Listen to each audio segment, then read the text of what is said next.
আসসালামু আলাইকুম। আমি আশিকুল আলী। আজ আমি আপনাদের মাঝে নতুন একটি ক্লাস নিয়ে হাজির হয়েছি। আজ আমরা কথা বলবো নবম এবং দশম শ্রেণীর জীববিজ্ঞান বইয়ের প্রথম অধ্যায় জীবন পাঠ নিয়ে। আজ আমরা জানবো জীবন পাঠ অধ্যায়টিতে কি কি বিষয়বস্তু নিয়ে আলোচনা করা হয়েছে। সর্বপ্রথম আমরা যে জিনিসটি জানার চেষ্টা করব সেটা হচ্ছে জীববিজ্ঞান বিষয়টা আসলে কি। আচ্ছা, এখন আমরা জানবো জীববিজ্ঞান মানে কি। জীববিজ্ঞান যাকে ইংরেজিতে আমরা বায়োলজি নামে পরিচিত। আচ্ছা, এখন কথা হচ্ছে বায়োলজি শব্দটি কোথা থেকে এসেছে। বায়োলজি শব্দটি এসেছে গ্রিক শব্দ বায়াস, যার অর্থ হচ্ছে লাইফ বা জীবন, এবং লগোস, যার অর্থ হচ্ছে জ্ঞান। জীববিজ্ঞানের ইতিহাস মানব সভ্যতার ইতিহাসের মতোই প্রাচীন। জীববিজ্ঞান সুসংগত বিজ্ঞান হিসেবে প্রতিষ্ঠিত হয়েছে কয়েক হাজার বছর হবে। জীববিজ্ঞানের জনক আমরা জানি বিজ্ঞানী অ্যারিস্টটল, এবং উদ্ভিদ বিজ্ঞানের জনক অ্যারিস্টটলেরই ছাত্র থিওফ্রাস্টাস। এখন আমরা জানবো জীববিজ্ঞানের প্রকারভেদ। আচ্ছা, জীববিজ্ঞানকে মূলত হচ্ছে দুই ভাগে ভাগ করা যায়। যেমন এখন আমরা একটু বোর্ডে খেয়াল করব, আমরা দেখতে পাচ্ছি জীববিজ্ঞানকে দুই ভাগে ভাগ করা যায়। একটা হচ্ছে ভৌত জীববিজ্ঞান, একটা হচ্ছে ফলিত জীববিজ্ঞান। ভৌত জীববিজ্ঞান বিষয়টা কি? ভৌত জীববিজ্ঞান হচ্ছে তত্ত্বীয় বিজ্ঞান, মানে এইখানে হচ্ছে সকল তথ্য নিয়ে আলোচনা করা হয়। এবং ফলিত জীববিজ্ঞান হচ্ছে ব্যবহারিক জীববিজ্ঞান, যা হচ্ছে আমাদের দৈনন্দিন জীবনে, আমাদের মানব জীবনে যা আমরা ব্যবহার করে থাকি, সেটাই হচ্ছে ফলিত জীববিজ্ঞান। আচ্ছা, এখন আমরা জানার চেষ্টা করব ভৌত জীববিজ্ঞান মূলত কয় ভাগে ভাগ করা যায়।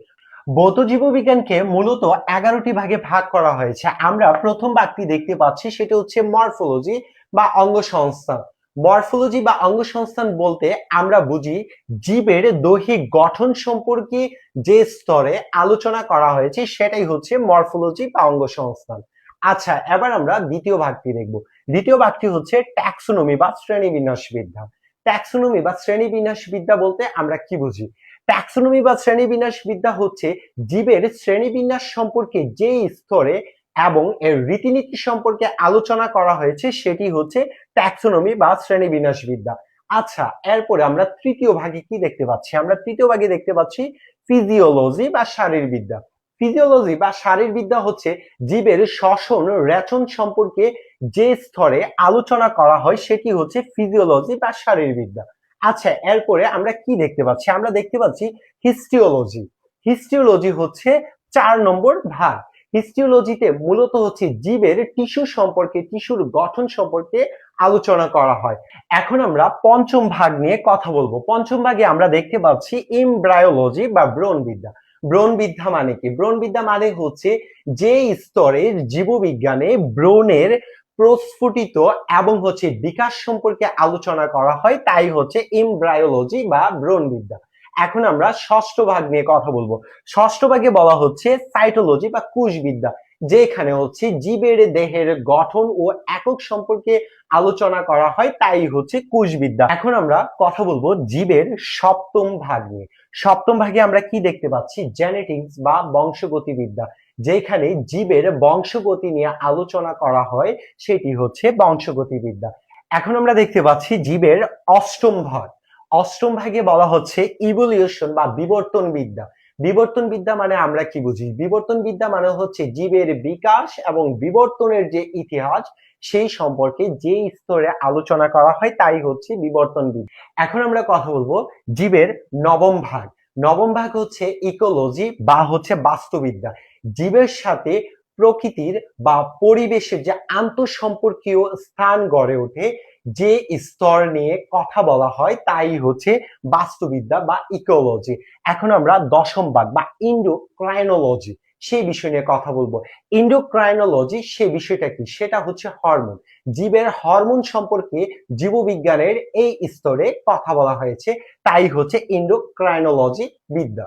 আচ্ছা, এখন আমরা কথা বলবো বায়োজিওগ্রাফি। বায়োজিওগ্রাফি মানে কি? বায়োজিওগ্রাফি হচ্ছে জীবের বিস্তৃতি সম্পর্কে যে স্তরে জীববিজ্ঞানে কথা বলা হয়েছে তাই হচ্ছে বায়োজিওগ্রাফি। এখন আমরা কথা বলবো ফলিত জীববিজ্ঞান নিয়ে। ফলিত জীববিজ্ঞানকে মূলত হচ্ছে 17টি ভাগে ভাগ করা হয়েছে। এখন আমরা প্রথম জানার চেষ্টা করব প্রথম যে ভাগটা সেটা হচ্ছে ফিশারিজ বা মৎস্যবিদ্যা, যেখানে মৎস্য সম্পর্কে বিভিন্ন স্তরে আলোচনা করা হয়, সেটি হচ্ছে মৎস্যবিদ্যা। এরপর ২ নাম্বার যে স্তরটি আছে সেটাতে হচ্ছে বায়োস্ট্যাটিস্টিক্স, সেটা হচ্ছে জীব পরিসংখ্যান, যেখানে জীবের পরিসংখ্যান নিয়ে কথা বলা হয়েছে, সেটাই হচ্ছে জীব পরিসংখ্যান বিদ্যা। এখন আমরা কথা বলবো প্যারাসাইটোলজি বা পরজীবী। পরজীবিতা নিয়ে যে স্তরে জীববিজ্ঞানে আলোচনা করা হয়েছে সেটা হচ্ছে পরজীবী বিদ্যা। এরপর আমরা জানবো প্যালাইনোটোলজি। প্যালাইনোটোলজি সেটা হচ্ছে জীবাশ্ম বিজ্ঞান। জীবাশ্ম বিজ্ঞান হচ্ছে জীবের প্রাগৈতিহাসিক বিবরণ সম্পর্কে যে স্তরে আলোচনা করা হয়েছে সেটা হচ্ছে জীবাশ্ম বিজ্ঞান। তো আমরা এরপরে জানবো মাইক্রোবায়োলজি বা অণুজীব বিজ্ঞান। আমরা জানি ভাইরাস, ব্যাকটেরিয়া এবং অ্যামিবা, ছত্রাক এগুলো হচ্ছে অণুজীব বিজ্ঞান, কারণ এগুলো হচ্ছে নিম্ন শ্রেণীর জীব। আমরা এগুলো সম্পর্কে আমরা আরো নিচের ক্লাসেও জানতে পেরেছি। আচ্ছা, এরপর আমরা জানবো এগ্রিকালচার বা কৃষি বিজ্ঞান। কৃষি সম্পর্কে, কৃষির বিভিন্ন বিষয় সম্পর্কে আমরা যে স্তরে জানতে পারি সেটা হচ্ছে কৃষি বিজ্ঞান বা এগ্রিকালচার। তারপরে আমরা জানবো মেডিকেল সায়েন্স বা চিকিৎসা বিজ্ঞান। চিকিৎসা সম্পর্কিত যে স্তরে আলোচনা করা হয়েছে সেটা হচ্ছে চিকিৎসা বিজ্ঞান। আচ্ছা, তারপর আমরা জানবো জেনেটিক ইঞ্জিনিয়ারিং বা জিন প্রযুক্তি। জীববিজ্ঞানের যে শাখায় জিন প্রযুক্তি নিয়ে আলোচনা করা হয়েছে সেটাই হচ্ছে জেনেটিক ইঞ্জিনিয়ারিং বা জিন প্রযুক্তি। এখন আমরা কথা বলবো বায়োকেমিস্ট্রি বা প্রাণ রসায়ন নিয়ে। আচ্ছা, বায়োকেমিস্ট্রি বা প্রাণ রসায়ন বলতে আমরা কি বুঝি? বায়োকেমিস্ট্রি বা প্রাণ রসায়ন হচ্ছে জীবের বিভিন্ন রোগ বালাই নিয়ে যেখানে আলোচনা করা হয়, যে স্তরে আলোচনা করা হয় সেটা হচ্ছে বায়োকেমিস্ট্রি বা হচ্ছে প্রাণ রসায়ন। আচ্ছা, এরপর আমরা দেখতে পাচ্ছি এনভায়রনমেন্টাল সায়েন্স। এনভায়রনমেন্টাল সায়েন্স হচ্ছে যেখানে পরিবেশ নিয়ে কথা বলা হয়। এনভায়রনমেন্টাল সায়েন্স মানে আমরা বুঝি পরিবেশ বিজ্ঞান। যে স্তরে পরিবেশ নিয়ে কথা বলা হয় তাকে আমরা পরিবেশ বিজ্ঞান নামে পরিচিত বা আমরা চিনি। এখন আমরা কথা বলবো মেরিন বায়োলজি। মেরিন বায়োলজি মানে কি? মেরিন বায়োলজি মানে হচ্ছে সামুদ্রিক বিজ্ঞান। সমুদ্র সম্পর্কিত, সমুদ্রের তলদেশের বিভিন্ন জীব সম্পর্কে যে স্তরে আলোচনা করা হয় সেটি হচ্ছে মেরিন বায়োলজি বা সামুদ্রিক বিজ্ঞান। এখন আমরা কথা বলবো ফরেস্ট্রি। ফরেস্ট্রি মানে কি? হচ্ছে বনবিজ্ঞান, যেখানে আমরা বন সম্পর্কে, বনের বিভিন্ন জীবজন্তু সম্পর্কে আমরা জানতে পারি, সেটা হচ্ছে ফরেস্ট্রি বা হচ্ছে বনবিজ্ঞান।